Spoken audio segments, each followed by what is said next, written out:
Students आज हम बात करेंगे sign convention and linear magnification in spherical mirrors. यानी जब हम एक मिरर फार्मूला जो कि 1/f is equal to 1/p plus 1/q है, अब हम देखते हैं कि सॉरी 1/q है, ठीक है, 1/q। What is F?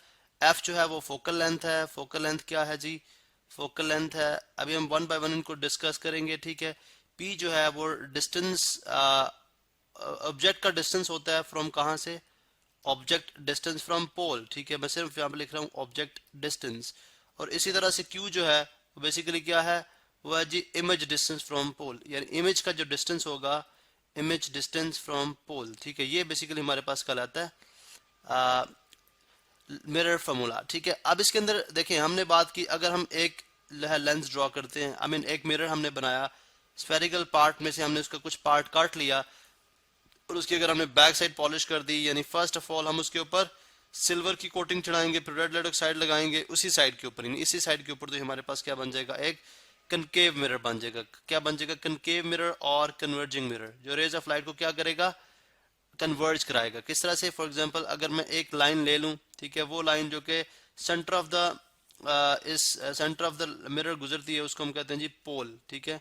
और जिस स्फीयर का ये पार्ट होता है, जिस स्फीयर से आप इसको काटते हैं, उसका जो सेंटर होता है that is called centre of curvature, capital C से रिप्रेजेंट करते हैं। और वो पॉइंट जहां पे rays of light after reflection converge होती हैं, आई मीन जो है प्रिंसिपल एक्सिस को कट करती हैं, जैसे ये पॉइंट हो गया, ठीक है। इसी तरह एक रे ऑफ लाइट ऐसे आएगी, ठीक है, वो इसके अंदर से पास कर जाएगी लाइक दिस। तो ये जो पॉइंट होगा दिस इज कॉल्ड एफ। इसको मैं रिमूव कर देता हूँ, ठीक है। This is called point F, ठीक है। ये हो गया हमारे पास, फर्ज करिए ये पॉइंट था, हमारे पास हो गया फोकस, ठीक है। This is called focus. अब फोकस चूंकि अगर आप देखें तो ये कनकेव मिरर का ये बैक साइड पॉलिश है, फ्रंट साइड रिफ्लेक्टिंग है, तो रिफ्लेक्टिंग सरफेस के सामने जब फोकस बने तो उस केस में हमारे पास वो रियल होता है। आई मीन उस केस में हमारे पास जो उसके, अब सॉरी, हम इस तरह से बात कर लेते हैं कि अगर जो फोकस और पोल के दरमियान जो डिस्टेंस है, इसको हम क्या बोलते हैं? This is called focal length, ठीक है। फोकल लेंथ जो कि कनकेव मिरर के केस में क्या होगा? पॉजिटिव होगा। फोकल लेंथ क्या होगा? पॉजिटिव होगा, ठीक है। किस केस में हम कनकेव की बात करें तो इसके अंदर ही बात करेंगे, इसको स्मॉल एफ से रिप्रेजेंट करते हैं। इसी तरह आपने लेट सपोज ऑब्जेक्ट यहाँ पे रख दिया, ठीक है, और ऑब्जेक्ट से एक रे ऑफ लाइट जो है वो पैरेलल टू प्रिंसिपल एक्सिस, जैसे हम इमेज बनाते हैं, ठीक है, पैरेलल टू प्रिंसिपल एक्सिस गई, आफ्टर रिफ्लेक्शन वो फोकस में से पास करेगी, ठीक है। एग्जैक्टली फोकस में से, चलें जी, फोकस में से पास करिए, और वो रे ऑफ लाइट जो कि फोकस में से पास करिए वो आफ्टर रिफ्लेक्शन क्या करेगी? पैरेलल टू प्रिंसिपल एक्सिस हो जाएगी। तो सम व्हाट लाइक यू नो यहाँ पे दोनों मीट करिए और यहाँ पे इसका स्मॉलर इन साइज क्या बन जाएगा? इमेज बन जाएगा, ठीक है। अब यहाँ पे हमें जो एक बात समझ आती है, ठीक है, वो ये है कि अगर इमेज की हाइट देखें वो आई है, ऑब्जेक्ट की हाइट जो है वो ओ, आई मीन ऑब्जेक्ट की हाइट, जो ऑब्जेक्ट था ऑब्जेक्ट की हाइट ओ है, इमेज की हाइट आई है। और इसी तरह से कुछ और टर्मिनोलॉजीज हैं, यानी व्हाट इज पी हमने बोला G object distance from pole, ठीक है। यहाँ से लेकर यहाँ तक का जो डिस्टेंस है दिस इज कॉल्ड पी, ठीक है, स्मॉल पी, ठीक है।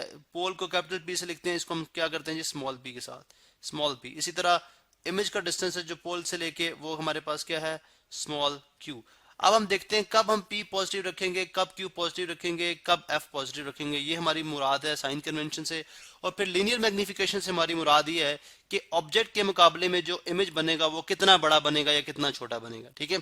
अब देखें, हम बात करते हैं, फर्ज करें जी, फर्ज करें हमने ऑब्जेक्ट को जो जब हमने पहले साइन कन्वेंशन की बात कर लेते हैं, ठीक है। पहले एक हमारे पास है जी कनकेव मिरर, ठीक है, जिसको हम कन्वर्जिंग मिरर भी कहते हैं, और एक हमारे पास है कन्वेक्स। यहाँ पे मैं लिख देता हूँ दिस इज कन्वेक्स मिरर, ठीक है, कन्वेक्स मिरर। यहाँ पे हम एक लाइन ड्रॉ कर लेंगे, ठीक है। और इसी तरह से यहाँ पे जो वेरिएबल्स डिफाइन करने हैं वो है P है, ठीक है, ये हमारे पास Q है और ये हमारे पास F है, ठीक है। अब इस तरह से हम इन वेरिएबल्स को डिफाइन करेंगे और विद अंडरस्टैंडिंग, ठीक है, यानी विद अंडर प्रॉपर अंडरस्टैंडिंग। चलें जी, इस तरह से अब हम कनकेव मिरर की बात करते हैं। कनकेव आपने सिंपल ये रखना है, कनकेव मिरर की जो रिफ्लेक्टिंग सरफेस होती है वो इनर कर्व सरफेस होती है। अब इनर कर्व सरफेस के सामने अगर आपका ऑब्जेक्ट पड़ा है, अगर इसके सामने ऑब्जेक्ट आपको नजर आ रहा है, यहाँ पे है, यहाँ पे है, वेर एवर है, ठीक है, तो इस केस में ऑब्जेक्ट क्या होगा? पॉजिटिव होगा। क्या होगा? पॉजिटिव होगा, ठीक है। अब कन्वेक्स मिरर मैं यहाँ पे ड्रॉ कर देता हूँ। कन्वेक्स मिरर जो है उसकी एक्सटर्नल साइड जो इनर साइड जो होती है वो पॉलिश होती है, मीन यू नो सिल्वर की कोटिंग पहले, उसके बाद रेड लेड ऑक्साइड, वो जिसकी आउटर सरफेस होती है वो क्या होती है, रिफ्लेक्टिंग होती है, ठीक है, यानी इस तरह से। अब इस केस में आप जानते हैं कि आपका जो ऑब्जेक्ट होता है, ठीक है, वो रिफ्लेक्टिंग सरफेस के अगर सामने है, ठीक है, देखें ये रिफ्लेक्टिंग सरफेस है, अगर इसके सामने है तो आपका ऑब्जेक्ट क्या होगा, पॉजिटिव होगा, ठीक है। और कन्वेक्स के केस में भी ये क्या होता है, पॉजिटिव होता है। अब ऑब्जेक्ट नेगेटिव कब होता है, ऑब्जेक्ट क्या होता है जी, ऑब्जेक्ट नेगेटिव कब होता है। ऑब्जेक्ट नेगेटिव सिर्फ एक केस में होगा, ठीक है, अगर सिर्फ एक केस में होगा, जिसमें थोड़ा सा इसको ड्रैग डाउन करता हूँ, ठीक है, यानी हम जो है अदर केसेस भी लिख लेते हैं, ठीक है, अदर केसेस, ठीक है, अदर केसेस। अब अदर केसेस में हम बात करते हैं जी कि अगर आपने फॉर एग्जांपल जैसे ये कनकेव मिरर है, ऑब्जेक्ट समवॉट लेट सपोज यहाँ पे पड़ा हुआ था, ठीक है, यहाँ पे पड़ा हुआ था, अब यहाँ से आपने एक लेंस कनकेव लेंस रखा, इसी तरह फिर आपने एक कनकेव लेंस यहाँ पे रख दिया, ठीक है, एक सर्टेन एंगल के ऊपर, ठीक है, इस तरह से फॉर एग्जांपल यहाँ से रेज ऑफ लाइट निकली, इस पे हिट की, फिर इधर आई, फिर इसके ऊपर आके हिट करके फिर इधर इसका इमेज बना रही हैं। अब देखें जो आपका एक्चुअल ऑब्जेक्ट है जिसका इमेज बन रहा है, आई मीन जिसका इमेज बन रहा है वो क्या, अगर आप ये देखें तो बिहाइंड द मिरर है, ठीक है, रिफ्लेक्टिंग साइड इसकी ये है और ऑब्जेक्ट जो है वो इसकी पॉलिश सरफेस की तरफ है। तो इस केस में आप क्या करोगे, जो है इमेज क्या ले लोगे, पी क्या ले लोगे, नेगेटिव, ठीक है, पी क्या ले लोगे, नेगेटिव। मीन के जस्ट वन केस हमारे पास ऐसा जिसमें हम इमेज जो है वो आई मीन ऑब्जेक्ट जो है, सॉरी ऑब्जेक्ट जो है वो नेगेटिव लेते हैं। इसी तरह नेक्स्ट इज क्यू, क्यू के केस में देखते हैं जी कि क्यू कब नेगेटिव या कब पॉजिटिव होगा। बस यहाँ पे भी एग्जैक्टली वही चीज है कि अगर आपका ऑब्जेक्ट जो है आई मीन इमेज अगर आपका रिफ्लेक्टिंग सरफेस के सामने बन रहा है, रिगार्डलेस आपके वो कनकेव मिरर है या कन्वेक्स मिरर है, अगर रिफ्लेक्टिंग सरफेस के सामने बन रहा है, ठीक है, रिफ्लेक्टिंग सरफेस ये है कनकेव के केस में और ये है जी कन्वेक्स के केस में, ठीक है, रिफ्लेक्टिंग सरफेस के सामने बन रहा है तो आपका क्यू जो है वो पॉजिटिव होगा, ठीक है। अगर रिफ्लेक्टिंग सरफेस के ऑपोजिट बन रहा है, इस साइड पे बन रहा है, ठीक है, इधर इमेज बन रहा है आपका, तो उस केस में क्या होगा, नेगेटिव होगा। जबकि अगर आप यहाँ पे बात करते हैं कन्वेक्स की, कन्वेक्स में हमेशा इमेज जो बनता है opposite side of reflecting surface बनता है। रिफ्लेक्टिंग सरफेस ये है, ठीक है, चूंकि ये वर्चुअल इमेज होता है इसलिए इमेज हमेशा अपोजिट साइड पे बनता है, इसलिए कन्वेक्स के केस में आप नेगेटिव लेते हैं, ठीक है। लेकिन अगेन अगर हम like different combination of lens जो है मिरर यूज कर लें तो उस केस में हो सकता है कि किसी ऑब्जेक्ट का इमेज जो है वो आप उसको डिफरेंट कन्वेक्स लेंसेज को यूज करते हुए इसका इमेज आप फ्रंट पे ले आए तो उस केस में वो पॉजिटिव हो सकता है, अदरवाइज नो केस, ठीक है। तो अदर में हम यहाँ पे कुछ नहीं लिख रहे। अब यहाँ पे कनकेव और कन्वेक्स का जो केस है, फोकल लेंथ का फोकस चूंकि इसका रियल साइड पे होता है इसलिए फोकल लेंथ जो होता है वो रिफ्लेक्टिंग सरफेस के सामने होता है, इसलिए कनकेव में फोकल लेंथ ऑलवेज पॉजिटिव लिया जाता है और कन्वेक्स में फोकल लेंथ ऑलवेज नेगेटिव लिया जाता है, चूंकि ये मिरर की अपोजिट साइड पे होता है, यानी रिफ्लेक्ट इसका जो, क्योंकि यहाँ पे इसका वर्चुअल फोकस बनेगा और इसलिए जो डिस्टेंस होता है फोकस और ऑप्टिकल सेंटर के दरमियान ये फोकल लेंथ है, क्योंकि रिफ्लेक्टिंग सरफेस के ऑपोजिट है इसलिए नेगेटिव लिया जाएगा। ये तो थी हमारी साइन कन्वेंशन। अब व्हाट इज मैग्निफिकेशन, मैग्निफिकेशन बहुत सिंपल है। मैग्निफिकेशन बेसिकली क्या है जी कि कोई भी जो मिरर है हमारे पास हमें कितना बड़ा इमेज जो है वो दिखाता है, तो साइज ऑफ मैग्निफिकेशन को हम से डिनोट करते हैं साइज ऑफ इमेज, यानी इमेज का साइज, ठीक है, इसकी रेशियो ली जाती है किसके साथ, साइज ऑफ ऑब्जेक्ट के साथ, साइज ऑफ ऑब्जेक्ट के साथ। मीन के अगर जैसे इस डायग्राम के अंदर देखें इमेज का जो साइज है उसको मैंने आई से डिनोट किया हुआ है और ऑब्जेक्ट का जो साइज है उसको मैंने ओ से डिनोट किया हुआ है, ठीक है। तो इसका मतलब है ये हमें शो करेगा, मैग्निफिकेशन शो करेगा जो सम टाइम इक्वल होती है किसके, इक्वल क्यू ओवर बी, यानी distance of object image to the distance of object from optical centre, यानी from pole, sorry optical centre हम लेंस में बात करते हैं, यहाँ पे बात करेंगे जी पोल से लेकर जो डिस्टेंस होगा। अब ये कैसे होता है, देखें अगर यहाँ पे हम दो डायग्राम्स की बात करते हैं, एक डायग्राम ये बन रही है, ठीक है।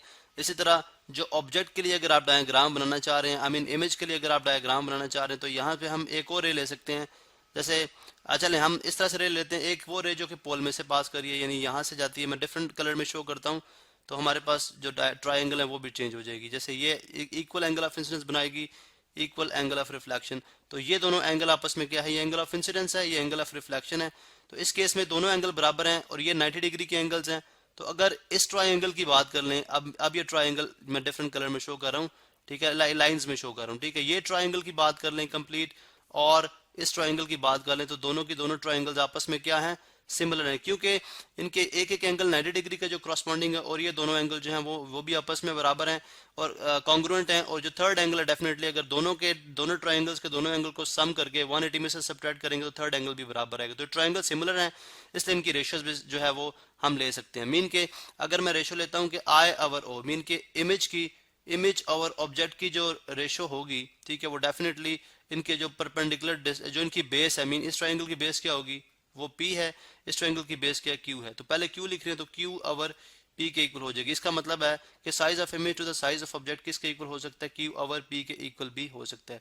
तो ये थी हमारी मैग्निफिकेशन, जो कि हमें बताती है कि जो मिरर इमेज बनाएगा वो ऑब्जेक्ट के साइज के मुताबिक कितना बड़ा होगा या कितना छोटा होगा। मैग्निफिकेशन की वैल्यू बड़ी होगी तो मतलब कि जो मिरर इमेज बना रहा है वो ऑब्जेक्ट से बहुत बड़ा है, आई मीन अकॉर्डिंगली जितना बड़ा नंबर होगा। अगर वो 1 से लेस है तो इसका मतलब है जो मिरर इमेज बना रहा है वो सब्जेक्ट के मुकाबले में छोटा है।